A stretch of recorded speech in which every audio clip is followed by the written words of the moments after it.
So I bought the NASCAR 25. I bought like the $80 version where you can get like the 72-hour release and or 72 hours before the release. And so I haven't played it as much as I wanted to. Um, I just got distracted doing other. I've probably put like a total of like 2 or 3 hours into it so far.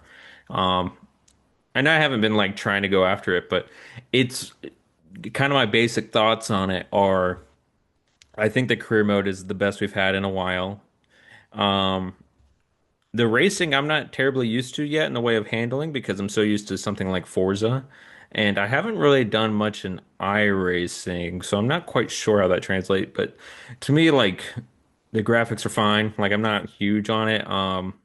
It's not the best, it's not the worst. To me, I would say it's a solid overall start. There was a couple bugs to begin with that like completely just crashed the game randomly. But I will say there are some things that I was surprised by in like the customizing the car so far. Um, sorry, Lucy's over there having like a weird fit. But anyways, yeah, I like it so far. I'm not in a rush to really play it. Like I don't have that excitement for it, but at the same time, it is kind of like a nice, like solid, normal NASCAR game that I feel like we haven't had in a while. Like the Heat games were just pretty basic to me, in my opinion. But outside of that, like I've been doing the ARCA part of the career mode. I'm only like 2 races in, but like that's kind of been fun. But again, it kind of sucks having a controller because sometimes it's just really, really snappy, and I haven't gotten into the setups of the cars yet. I'm sorry if Lucy's making a lot of noise. Go, stop. But yeah, it's worth trying, and I hope you get on it as well. I could totally see having a steering wheel would make it a lot more easy, but So it's funny you mentioned this. I got a call this morning while I was headed to work. My buddy Chris, he was like, "Hey man," and I was like, "What's up, dude?" So we started chatting for a second, and um, he was like, "Yeah, I bought the NASCAR game," and he was talking about it he played it over the weekend, and then he was also like, "Do you have any extra steering wheels from when I got that haul on Marketplace a few months ago?" And I was like, "I had one extra, but it was defective, so I had to just throw it away. Otherwise, I would give it to you." And I said, I have some pedals that you're more than welcome to have. You just have to find a steering wheel. He's like, been looking on Marketplace. Maybe I'll find something. But I told him, I said, I felt kind of bad because I told you that I really wasn't all that excited for the game. Like, as the kid in me, like the 10-year-old Blake was excited, but the 30-year-old Blake that has a sim rig, yeah, iRacing, no, you, the VR setup, I'm like, it's like, this is like child's play now. Like, versus what I got. Like, yeah. I want to like it, but since I've been dabbling in iRacing and the IMSA stuff and F1 cars, like it's cool, and I'm glad that they have a new game coming out. And don't get me wrong, when it comes out on Steam, I'll probably buy it so I can play it with you and Chris, and if any other of my buddies wanna play with me or have me jump into a race, I'll gladly do it. But I would definitely say I will never, ever, ever again in my life touch a NASCAR game with a controller. Like having a steering wheel now. Yeah, It is amazing. It's night and day different. I will say it's almost harder to drive with the steering I wheel, could but say you have that. so much better feedback. Like you think that it's gonna feel like a normal car, but there's no G-forces, there's no lateral force to driving a Yeah. sim rig that you would get in a real car. So it's That's it's interesting. that's But something I I am could excited that they have NASCAR 25 out for people now. I can't say I'm this deep into it. Like I said, I haven't really like in the NASCAR Heat, I got into like the setups and stuff and I had custom setups. So I haven't done that yet. So I'm kind of on the basic side of stuff, but there's part of me that kind of feels that it's a little bit less gimmicky than previous NASCAR games, in the way of like the way the draft feels. You can turn on and off the feel of it, which I think was a thing before, but like I haven't found a setting yet that gives the I don't know what the line is called, but it's like the arrows where it shows you to brake and stuff. I normally start with that. That way I can just kind of have that as like a Oh, like guard. driving assist. Well, I turned down. It's not the driving assist. It's kind of like the lines where it shows like the where you should brake or where it suggests braking and stuff, like an ideal line. I forget what it's called. Or But like driving line, something like something that. like that, sure. But yeah. I mean, it seems like yeah, it's not as. I'm curious to see how far you can get away from the gimmicks of it. But at the same time, I feel like you can only go so far on the controller, at least at some level because I've been trying to do because I got really good at like feathering and brake and and I was about to say throttle on the controller, but it's still it's so much more sensitive to try and like make your joystick smooth. And Yeah. I yeah, never once was really good at that. I don't know how people. some people are good at it, and I think it's just a lot of practice and time. But like when I go from Forza to this, it's just a naturally different feeling.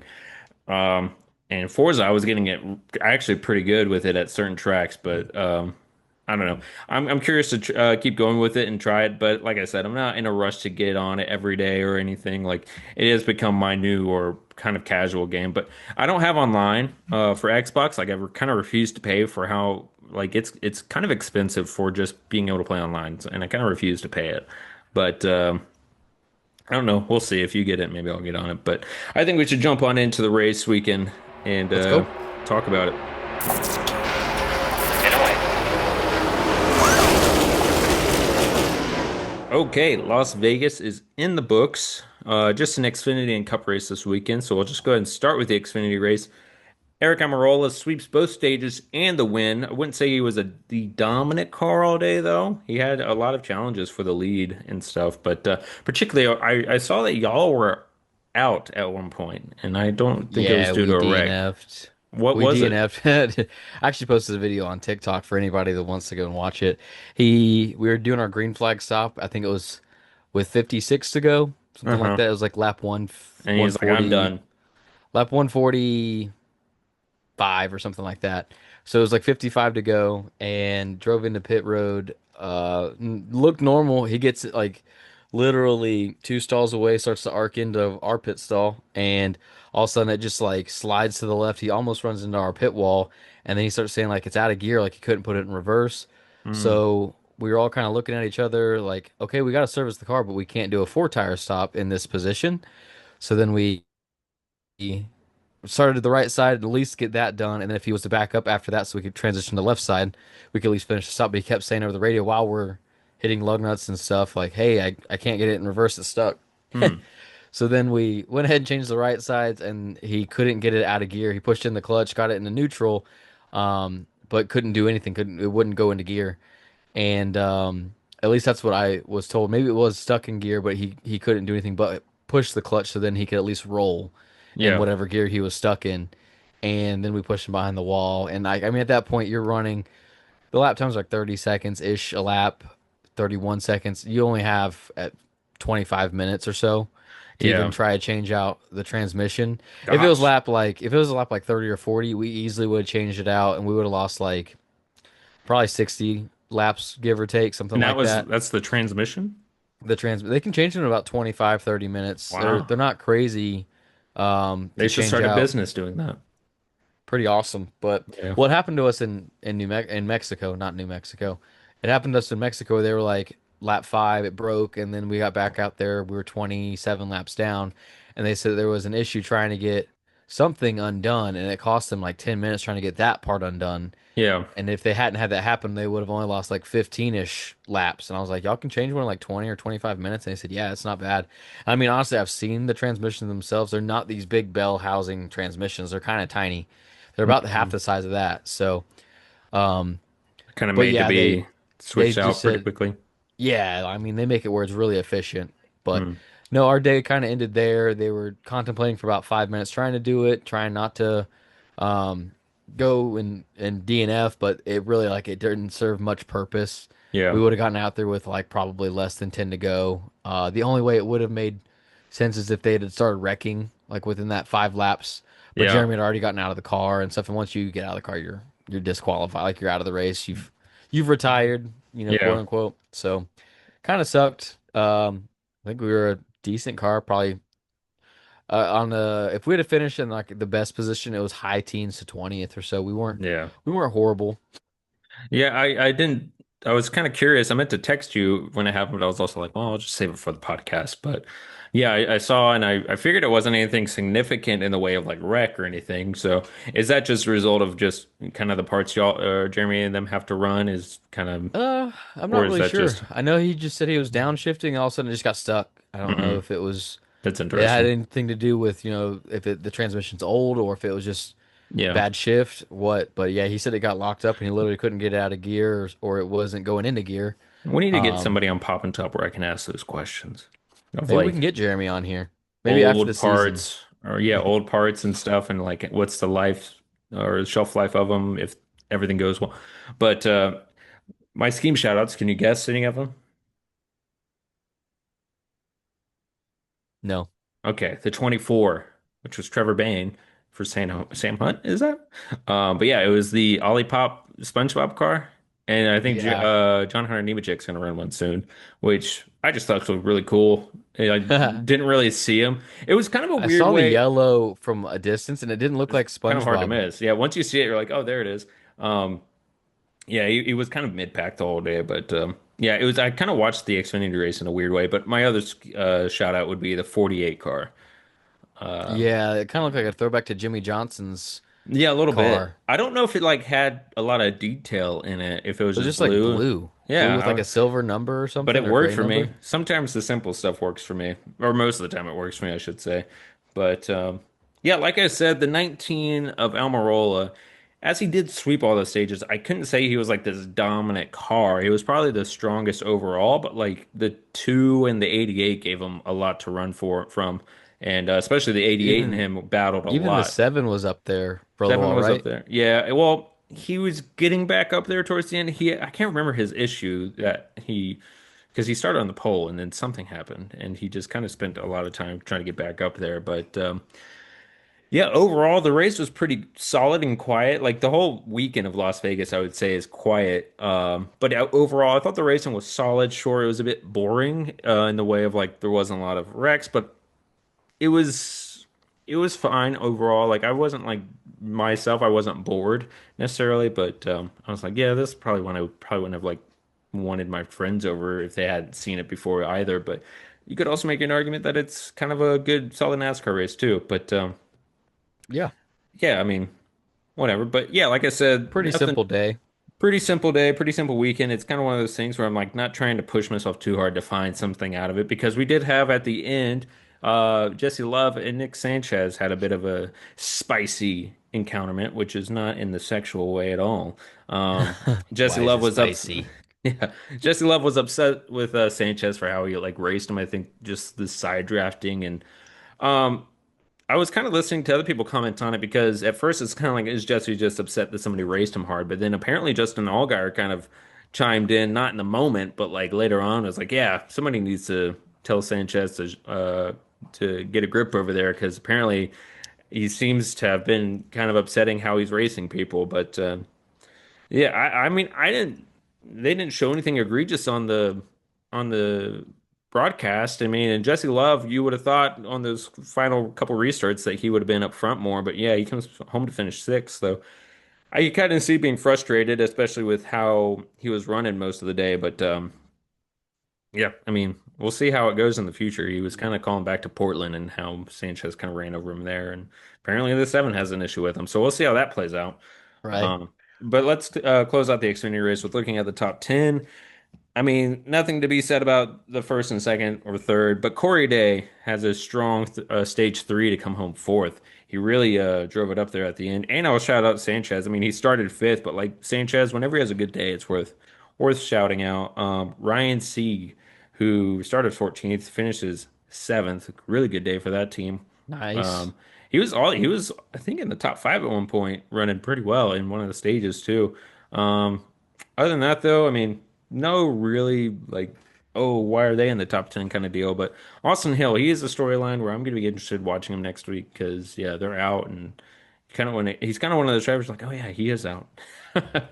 But let's go ahead and just jump into the Cup race where oh, I forgot to put the winner here to remind myself, but I already know because it's Denny Hamlin. Danny Hamlin gets his 60. He was emotional about it. He's got kind of a different side of it. Although it's kind of the same with Almirola. He had a good car, obviously qualified on the pole, but like he wasn't. He wasn't really the fastest in race No, trim. he only The led like 10 24 and laps or the something. 5. Well, that was it was interesting yesterday. There was cars that were obviously good on the short run, given the 45 and pretty much like a lot of the Toyotas and the 24. The short run they were good. The 5 I think had a really good balance between not horrible on the short run, but a lot better on the long run. And so when he got out to the lead, he never really ran off. Actually, sorry, we're getting too far. My shout outs actually, 5 and the 45. The 45, for some reason, reminded me, I kept getting shades of that Talladega Jeff Gordon fan design car. I don't know what Oh, you the would call. white flame car? I don't know why it reminded me of, but I was thinking that I was like every time I look at it, I just think about that car. Maybe it was the way the flames were designed, but you know. Maybe. It did look pretty cool. I like that one. Yeah, it grew on me a lot. And the five, for the five, I was hesitant. I sometimes when I see a scheme, I'll just go ahead and throw it in my shout outs on my notes. But the five, I Honorable was like, mention was the five. no, no, he's on there because it grew on me. That gold You'd say the number five and the 45 five were and your the four, favorites? yeah, Yeah. because I don't love that all black with like the chrome number all the time. Like he ran one back in his first season with I think Tyler Mon mentioned it. I can't remember the sponsor, but it was So like all Chip black. Ganassi, or was it the No, first year with no, Hendrick? first year with Hendrick, and I didn't love it. It was kind of more basic, but this one I was like, I kind of Was it like the this. Nations Guard car? I couldn't tell you right now, but Mm. it was all black with a chrome five or something like that, or a silver five. Um, but I think this one had a lot of cool like little details, and the gold just worked for me. I don't know why. Even his fire suit looked kind of cool. Um, but yeah, as we were saying, I think when the five got out front, he could control the race really well. But Yeah. that being said, anybody who got out front, even at the end when we saw Briscoe with two tires left or two tire stops and holding off them for a little bit, it just kind of seemed like it was really hard to pass. Not impossible, but hard. You had to be significantly better than the car in front of you to pass them. Because that's the thing, whenever even the five was back in the pack, I wasn't confident that he would drive up through there because nobody was way better than anybody else on these, 40 lap runs. So you didn't really see a lot of passing in the top five, definitely. No, but I feel like the top five pretty much stayed the same practically all day. It was the 5, 24, the 11, the 19. Yeah. The 12 was out pretty early in the race. Yeah. He never The really even 22 touched was the. never even a factor. No, they The threw they the threw a Hail 45 Mary. was up there at the end. Yeah. And then I'm 48 trying to was think. charging pretty The nine quickly. was there, top six until the right front was an Got away uncontrolled from him. tire, Yeah. and then he never really recovered from that. Well, that's just something we should talk about is the three drivers that I think got the worst. Well, Blaney had the worst day overall out of all the playoff drivers. Zero Oh, for sure. points, damaged his toe link stage one and, has to park it. And Oh, I mean, his car was destroyed. There was yeah, no fixing that. no, absolutely. When I saw the left rear or the right rear or right front dangling and, wobbling and everything, I was like, okay, he's done.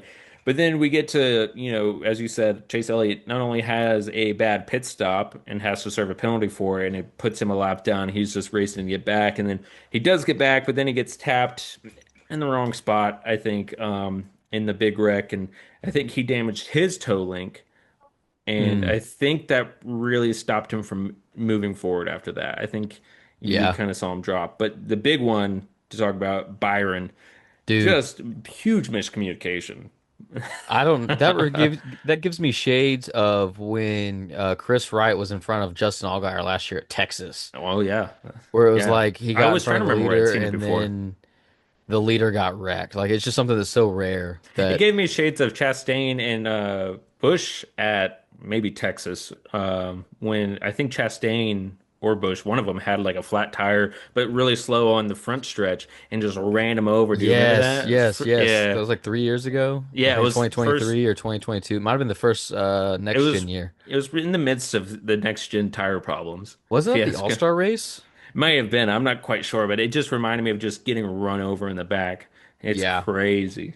Yeah, But 100%. Yeah, that was pretty wild because I was actually in the other room. I'd like walk to get something to eat or drink or something like that, and then I hear yeah. Joe Lee Diffie was like, "Hey, Byron's in it," and I'm like, "What's going Byron. on?" So I walked and like peeked my head around the corner. I'm like, "What happened to the 24?" Because he's backed up towards the pit Yeah. wall, and I'm like, "What happened?"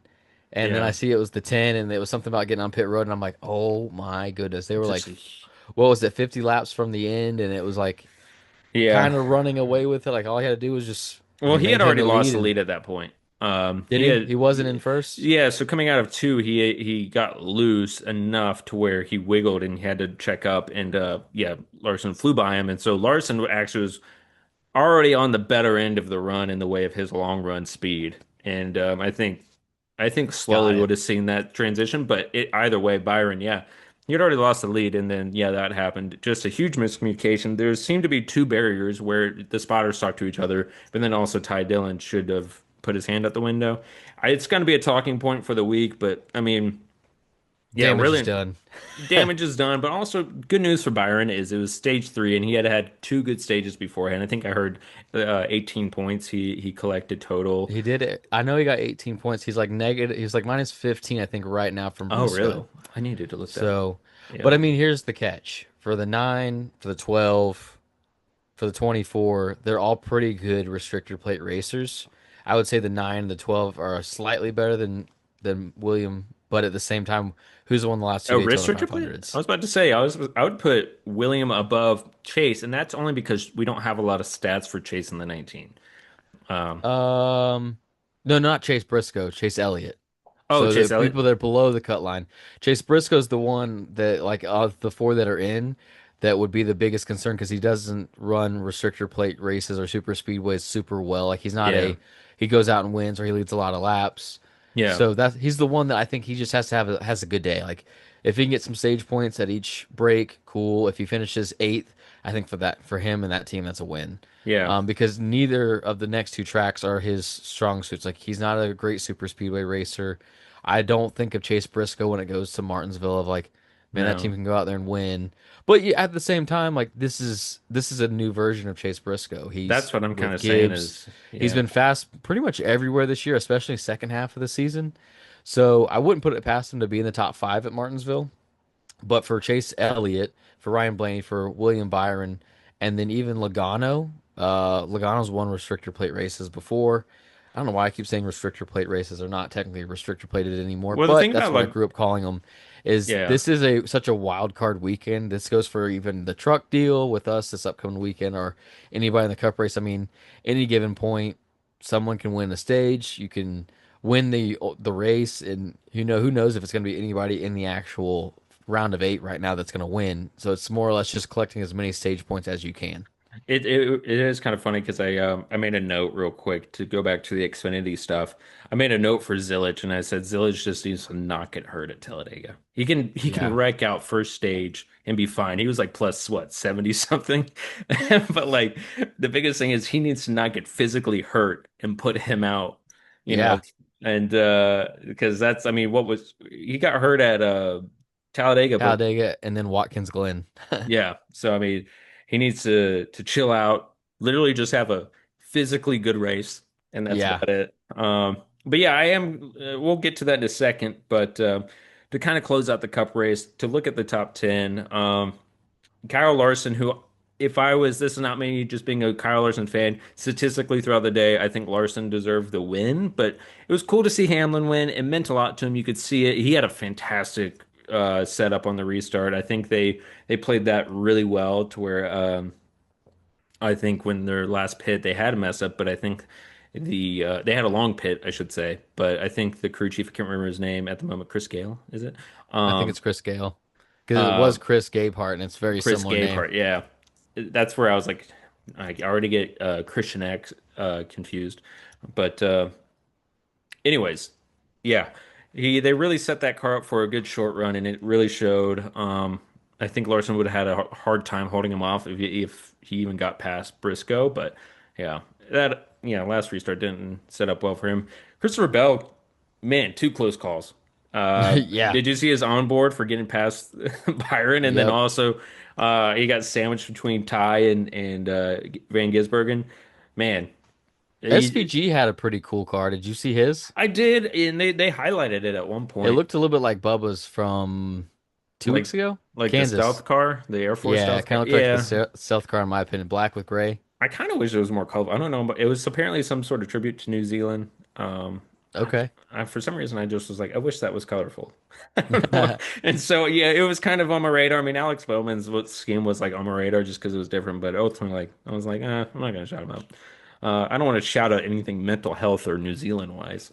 Um, but yeah, to finish out, I mean, there's not the only ones I really want to shout out is Kyle Busch, who came from 32nd to finish eighth.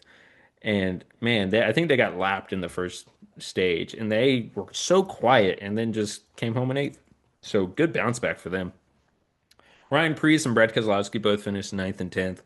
Brad Keselowski, another one, came from 34th. Quiet day to sneak in there. So RFK looked pretty good this past weekend. I think. Where Wow, did what's his? Busher finish? I think he's just outside the top 10. I want to say 11th or 12th. So they Okay. all kind of stuck there together. And yeah, Brad K at one point was running in the top five, but that was off of big strategy. Yeah, and you mentioned Logano. Logano threw a big strategy there with taking two tires on the last restart, and so um, yeah, they scrapped to finish sixth. Otherwise, I think they were just mid-teens the whole day. Really, like Yeah, they qualified they were ninth, but really never never really in went it. too forward. The Bowman was the one where on a long run, I think he would have been a hard charger and maybe even finished. Definitely, probably would have finished top five. I think so. But let's get into the future. Um, Real quick, let's just kind of talk about because this happened but since our last podcast, but the horsepower increase on the mile and a halfs and road courses for next year. What's your opinion on it? I mean, I'm kind of like, let's see what happens. Yeah, I don't know if you're going to see a crazy difference in racing, but I think that at least we're trying something. Let's see what happens. Yeah. If we get into it next year and we realize, like, okay, there are some cars that are definitely showing they've got more power, they're running up front more, and you're seeing a little bit more dominance. I think that'll be something that'll kind of show its face. Yeah. I feel like we've been stuck in this.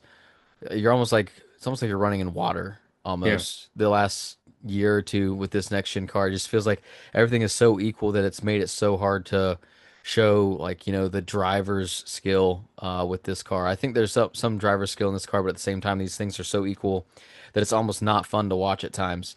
But hopefully with them upping the horsepower and these teams that if they can utilize that horsepower and give their driver the best chance to win, and then maybe it also creates some more tire fall off, and that's where the driver comes into play of like being able to balance how much tire they use, and if you've got new four stickers and you got someone that's got old tires, hard charging. Like I hope it creates some good racing. So I'm excited that we're trying things. I hope that everybody also lets it run its course for a little while, not by the third or fourth race. They're like, Yeah. man, this sucks. Why didn't y'all give it more horsepower? Like they're listening, they're wanting to make some changes, try to make it better. So we got to give it Yeah. some time next year once we actually get going. I am curious to see not only with this horsepower what it kind of does. 'Cause I'm also kind of curious on how are they going to change anything up with Goodyear, or are they just going to be like same tire, just more power on it? Because I'm curious about Bristol's race. I'm like, it's already shredding with this package. What are we going to do I'm with pretty sure they would probably bring a harder compound tire. but then I'm like, okay, we're just going to go back into this battle of Goodyear trying to pair up with NASCAR. But I'm not looking forward to like that storyline if that's what happens. But at the same time, I'm like, we are going in a better direction. And but outside of that, I am curious to see how NASCAR, because they talked about changing up the kind of their marketing strategy and being more of like, okay, this is our roots. We need to stop trying to be this everything motorsport deal. And so I'm curious to see what they change with that and how they go about it. We'll see if it's just like them trying to get attention of their old fans or they actually like doing something with it. But let's get into our Talladega predictions. You go first. All right, so got to go to the 34. We're gonna get a win. We're gonna get locked in the championship for I could see on that. Friday in the afternoon, and then for Saturday, Jeremy Clements is gonna have a rocket ship. We're gonna get the first win of the year. Yeah. We've had actually really fast cars when it comes to super speedways this year, so I'm actually Yeah. looking forward to that. You know, and then for Sunday, I'm gonna go with Oh, he's doing this off the top of his someone head. that someone that they're very good at super Someone that's speedways. behind the wheel of a car.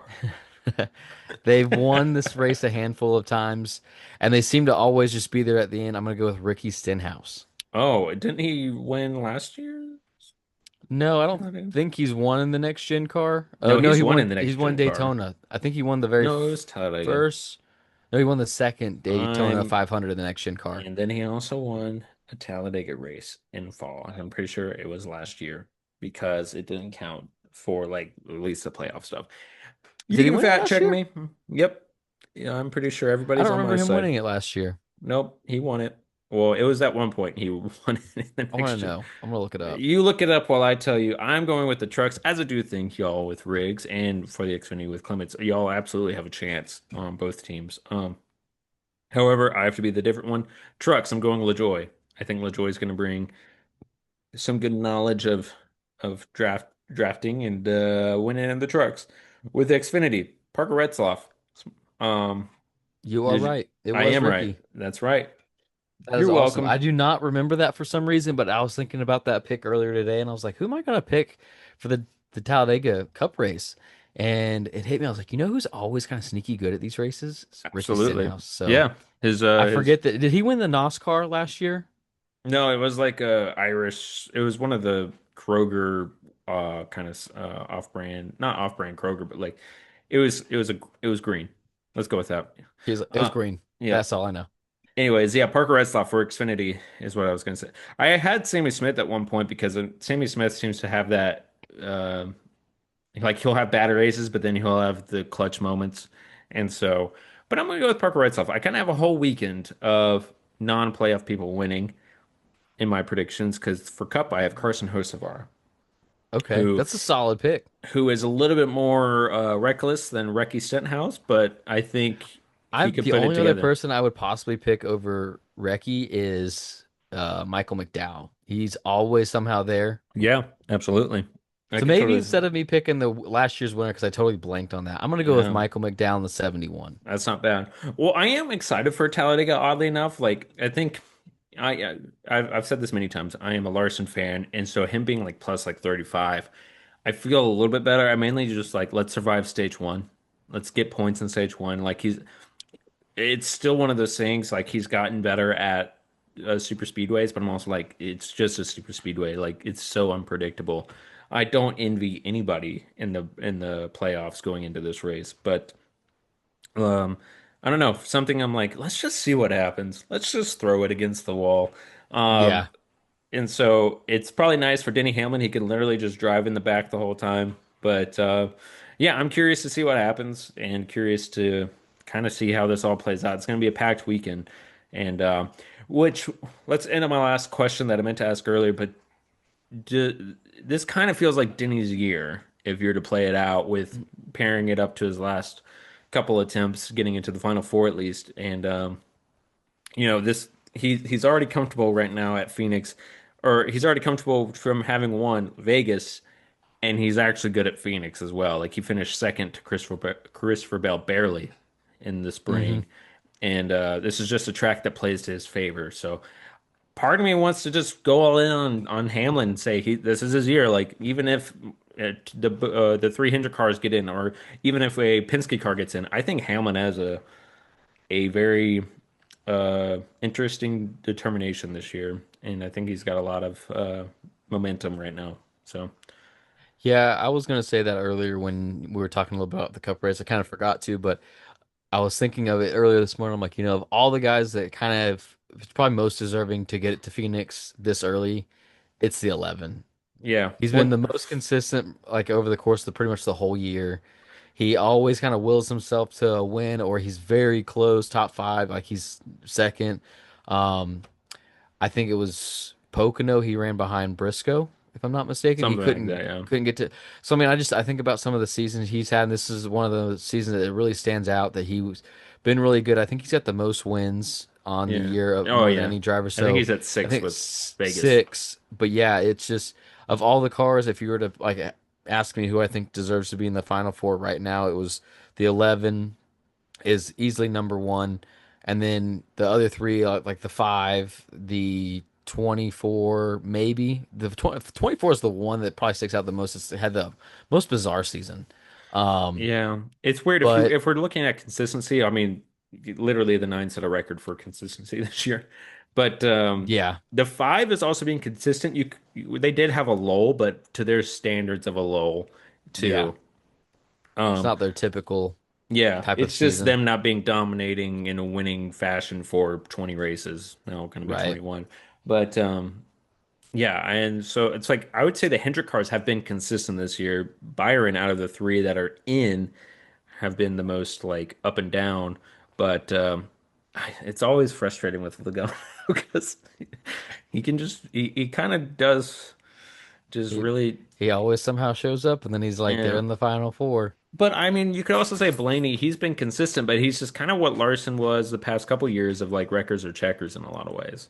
When he's there at the end, he's there, and he is someone to beat. But yeah, he's just got a part of me is like, oh man, he might be the one of the, I would put my money on him to be one of the first to wreck out in Talladega just because that's the way his season's going. So, but I could also put my money on him to win because that's the way he is. So it's kind of fun to watch. But yeah, I to wrap this up though, Denny Hamlin it seems like his year from what If we're I had sitting. to pick anybody that I want to see win, I'd kind of want to see Denny go ahead and get one. And apparently his dad's not doing great right now, some No, kind of injury, illness yeah, situation. So I don't know much on it, but I think over the years and how Denny's become one of the, if not the veteran in the garage that yeah. wants to see the sport succeed because he's also an owner.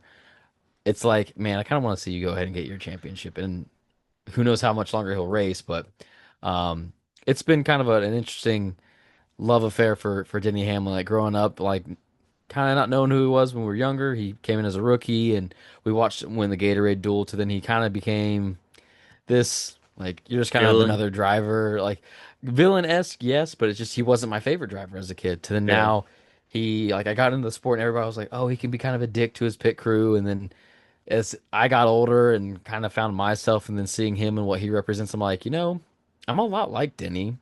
I think if I was to be a driver, like personality wise, I feel like I would be similar to Denny. But yeah, it's gotten to the Hear point where that? like I wouldn't mind Blake's gonna seeing be a dick him to go you. ahead and get his championship. I mean I can be if I have to be. Like Yeah. um I don't want to. I don't naturally go out and be like, I'm just Well, gonna be an a-hole to people Well, today. I would say like I'm at the point I used to like kind of see Denny Hamlin and Kyle Busch as the same thing of like I don't like them. But then you get old like you not get older for me, but like just been in NASCAR more and to see Denny Hamlin and the way he genuinely just invests in the sport. He just Yeah. puts like he's genuinely not only owning a team, but as he's trying to better it for everybody. You could kind of say the same for Logano. Like he's not owning a team, but like his life is the sport. He doesn't branch out. But comparing him to Logano and Keselowski's another one we can put in this, and even Kyle Busch, his talent of adapting to this new car is insane. I mean, to be the most winningest driver this year, but he's also the oldest in the field. Gives me shades of Kevin Harvick towards the end, but at the same time, like it's kind of crazy what he's been able to do compared to the people that are of the You same. think about Harvick, Kurt, or Kyle Busch in this next gen car, them being about the same age. And I'm trying to think of anybody else that drove it that's retired that was a long standing. Well, I mean, Kyle Busch hasn't retired, but you can tell Kyle Busch has just not quite had the car or he hasn't been able to figure it out like Hamlin. Yeah, And he's at the it sucks. inconsistency. Yeah, it Yeah, sucks, but what can you do? So yeah. But yeah, that'll wrap it up for this week. Good luck in Talladega for both races. Um, yeah, we'll see you next week. awesome, man. Can't wait. Thank you. All In right, away. see you. 5,